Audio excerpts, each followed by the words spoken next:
S good morning students. Last class ನಾವೇನಪ್ಪ ಅಂದ್ರೆ ಈ 9th chapter strategies enhancement in food production ಅದನ್ನ start ಮಾಡಿ ಬೀ ಕೀಪಿಂಗ್ ಮಟ್ಟ ಹೇಳಿದೀವಿ. ಓಕೆ, ಮೊನ್ನೆ ಸಿಲೆಬಸ್ ಡಿಲೀಟ್ ಮಾಡಿದ್ದಾರೆ ಅಂತ ನೀವು ಆಲ್ರೆಡಿ ಕೇಳಿದಿರಾ. ನಿಮ್ಗೆ ಆಲ್ರೆಡಿ ಅದು ಕಾಪಿನೂ ಬಂದಿದೆ. ಫಾರ್ ಕನ್ಫರ್ಮೇಶನ್ ಇನ್ನೂ ವೇಟ್ ಮಾಡೋಣ. ಈಗ ಆಲ್ರೆಡಿ ಅದಕ್ಕೆ ಬೀ ಕೀಪಿಂಗ್ ಮಟ್ಟ ಬಂದಿದೆ. ಅಲ್ಲಿ ಅನಿಮಲ್ ಹಸ್ಬೆಂಡ್ರಿ, ಟಿಶ್ಯೂ ಕಲ್ಚರ್ ಅವನ್ನೆಲ್ಲ ರಿಮೂವ್ ಮಾಡಿದ್ದಾರೆ ಅಂತ ಹೇಳಿದರೆ ನೋಡೋಣ. ಅದನ್ನ ಮತ್ತೆ ಇನ್ನೊಂದ್ಸಲ ಏನ್ ರಿಟೇನ್ ಆಗಿದೆ, ಏನ್ ಡಿಲೀಟ್ ಆಗಿದೆ ಅದನ್ನ ನಾವು ಮತ್ತೆ ಕಂಟಿನ್ಯೂ ಮಾಡೋಣ ಅಂತ. ಈಗ ಒಂದ್ ಕಡೆ ನೋಡಿದ್ರಿ ಅಂತಂದ್ರೆ ರೋಲ್ಸ್ ಆಫ್ ಮೈಕ್ರೋಬ್ಸ್ ಅಥವಾ ಮೈಕ್ರೋಬ್ಸ್ ಇನ್ ಹ್ಯೂಮನ್ ವೆಲ್ಫೇರ್ ಈ ಚಾಪ್ಟರ್ ಇಂದ ಯಾವ ಕಂಟೆಂಟ್ ಡಿಲೀಟ್ ಆಗಿಲ್ಲ.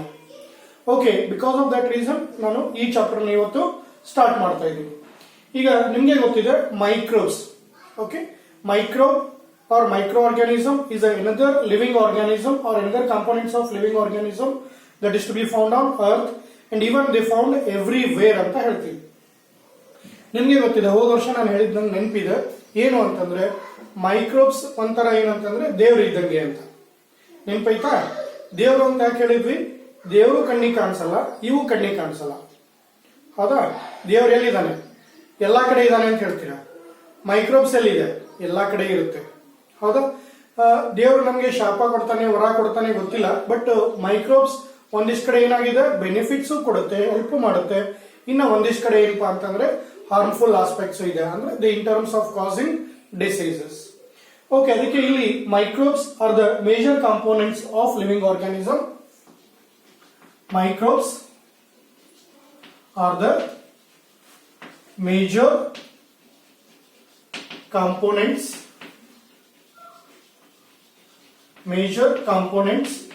of living organisms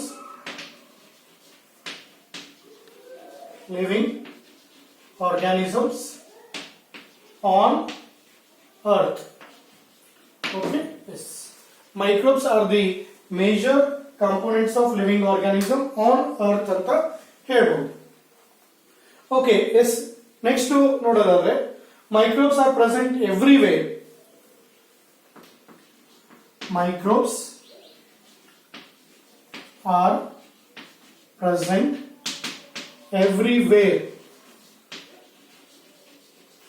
That is soil, in soil, water, even in air.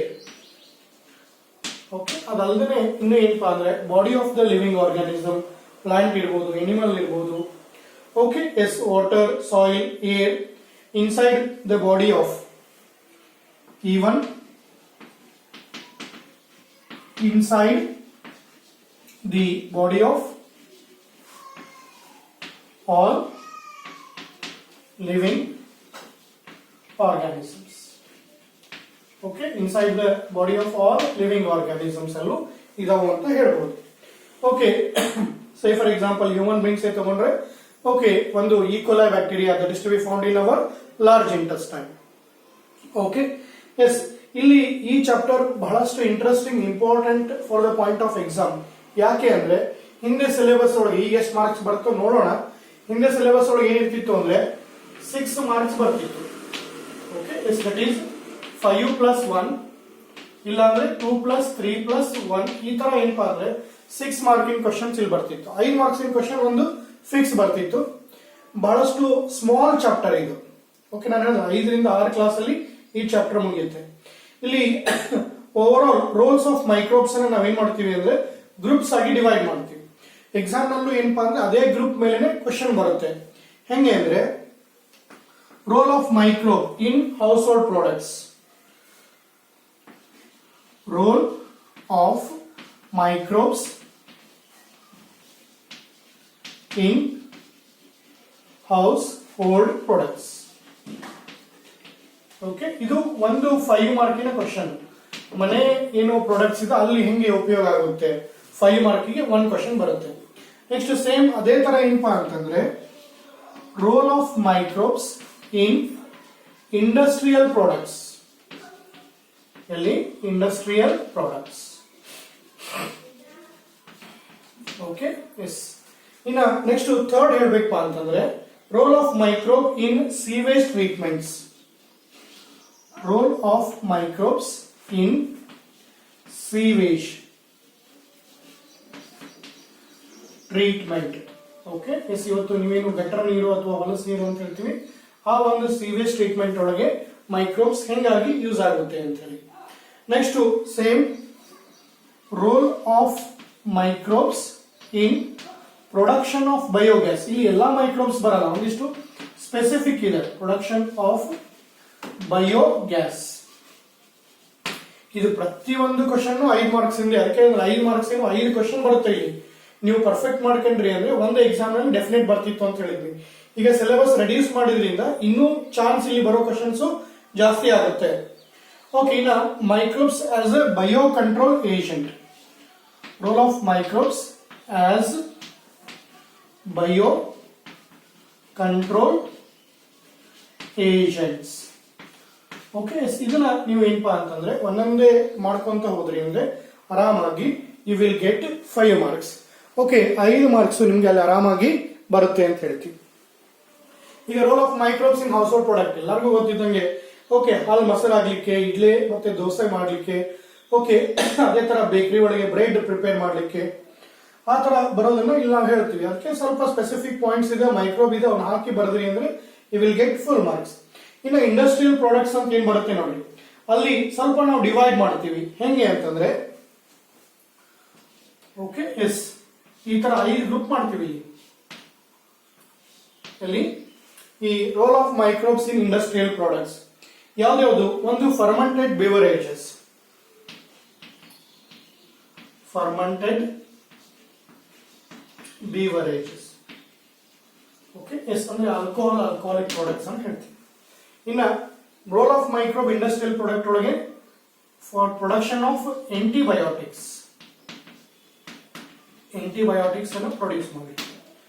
ಇನ್ನ role of microbe in industrial product production of chemicals. Okay, yes chemicals, certain acid ಬರುತ್ತೆ ಇಲ್ಲಿ. Next role of microbes as a production of enzyme are. ಇನ್ನ next bioactive molecule ಅಂತ ಹೇಳ್ತೀವಿ. Bio active molecules. ಹಿಂಗೆ ಪ್ರತಿಯೊಂದು ಒಂದು group ಒಳಗೆ ಒಂದೊಂದು ಎಕ್ಸಾಂಪಲ್ಸ್ ಒಂದು ಪ್ರೊಸೀಜರ್ ಬರೋದ್ ಬಿಟ್ರಿ ಅಂತಂದ್ರೆ you will get full marks. ಇನ್ನು ಪ್ರೊಡಕ್ಷನ್ ಆಫ್ ಸೀವೇಜ್ ಟ್ರೀಟ್ಮೆಂಟ್, ಅಲ್ಲೂ ಡಿಫರೆಂಟ್ ಸ್ಟೆಪ್ಸ್ ಇದೆ ಸೀವೇಜ್ ಟ್ರೀಟ್ಮೆಂಟ್ ಅಲ್ಲಿ ನಾವು ನೋಡಬಹುದು. ಇನ್ನು production of biogas, everyone is familiar. ಹಳ್ಳಿ ಒಳಗಿದ್ದವರು ಇವತ್ತು ಈ ಗೋಬರ್ ಗ್ಯಾಸ್ ಅಥವಾ ಬಯೋಗ್ಯಾಸ್ ಅಂತ ಏನು ಪ್ರೊಡಕ್ಷನ್ ಮಾಡ್ತೀರಾ ಅದೇ ಸೇಮ್ ಪ್ರೊಸೀಜರ್ ಡಯಾಗ್ರಾಮ್ ಬರುತ್ತೆ. ಇನ್ನು microbes as a biocontrol agent ಇದೆ ನೋಡಿ, ಅಲ್ಲಿ 2 ಮಾಡ್ತೀವಿ. ಒಂದು biological control of pest and disease, microbes as a biofertiliser. Biological control for pest and diseases. Okay, ಇನ್ನೊಂದು ಇಲ್ಲಿ ಏನಪ್ಪಾ ಅಂದ್ರೆ role of microbes as a biofertilisers. Microbes as biofertiliser. Microbes as biofertilisers. Okay, ಇಷ್ಟು ನಾವು ಹೇಳ್ಬಿಟ್ವಿ ಅಂತಂದ್ರೆ ಈ ಒಂದು chapter ಮುಗಿಯುತ್ತೆ. ನಾನು ಹೇಳಿದ್ರೆ ಬಹಳ ಸಣ್ಣ chapter, with in 5 days, 5 to 6 days, 5 ರಿಂದ 6 ದಿವಸದೊಳಗೆ ಈ ಚಾಪ್ಟರ್ ಮುಗಿಯುತ್ತೆ. ಹಿಂದೆ ಇದರೊಳಗೆ ವೇಟೇಜ್ 6 ಮಾರ್ಕ್ಸ್ ಇತ್ತು. ಈಗ ಸಿಲೆಬಸ್ ರೆಡ್ಯೂಸ್ ಆಗಿದ್ದಕ್ಕೆ ಇನ್ನೂ ಜಾಸ್ತಿ ವೇಟೇಜ್ ಅಲ್ಲಿ ಬರೋ ಚಾನ್ಸ್ ಇರುತ್ತೆ. Okay, simple. Microbes are the major components of living organism on earth. These microbes found everywhere, soil, water, air, even they found inside the body of all living organisms. Plant ಇರ್ಬೋದು, animal ಇರ್ಬೋದು, ಎಲ್ಲಾ body ಒಳಗೂ ಇವು ಇರುತ್ತೆ. ಇನ್ನು microbes ಅಂದ್ರೆ ನಿಮ್ಗೆ ಗೊತ್ತಿದಲ್ಲ, ಅಲ್ಲಿ ಡೈವರ್ಸ್ ಗ್ರೂಪ್. ಮೇಜರ್ ಬರೋದು ಯಾವ್ದು ಬರುತ್ತೆ? ಪ್ರೋಟೋಜೋವನ್ ಬರುತ್ತೆ. ಸಾರಿ, ಅದಕ್ಕಿಂತ ಫಸ್ಟ್ ನಾವು ಹೇಳ್ಬೇಕಪ್ಪ ಅಂತಂದ್ರೆ ಬ್ಯಾಕ್ಟೀರಿಯಾ ಬರುತ್ತೆ.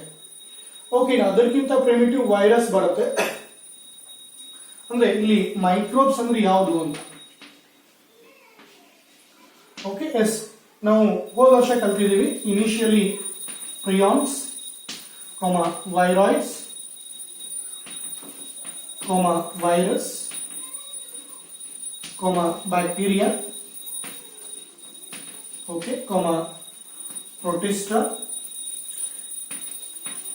even some fungi. ಓಕೆ, ಇಷ್ಟು ನಾವೇನಪ್ಪಾ ಅಂತಂದ್ರೆ ಮೈಕ್ರೋಬ್ಸ್ ಅಂತ ಕನ್ಸಿಡರ್ ಮಾಡ್ಕೊಳ್ತೀವಿ. ಇದರೊಳಗೆ ನಮಗೆ ಆಲ್ರೆಡಿ ಗೊತ್ತಿದ್ದಂಗೆ ಈ ಪ್ರಯೋನ್ ಆಗ್ಲಿ, ವೈರಾಯ್ಡ್ ಆಗ್ಲಿ, ವೈರಸ್ ಆಗ್ಲಿ, ಇದರಿಂದ ಬೆನಿಫಿಟ್ಸ್ ಇಲ್ಲ. These are infectious, disease causing, ಇದರಿಂದ ಡಿಸೀಸಸ್ ಬರುತ್ತೆ.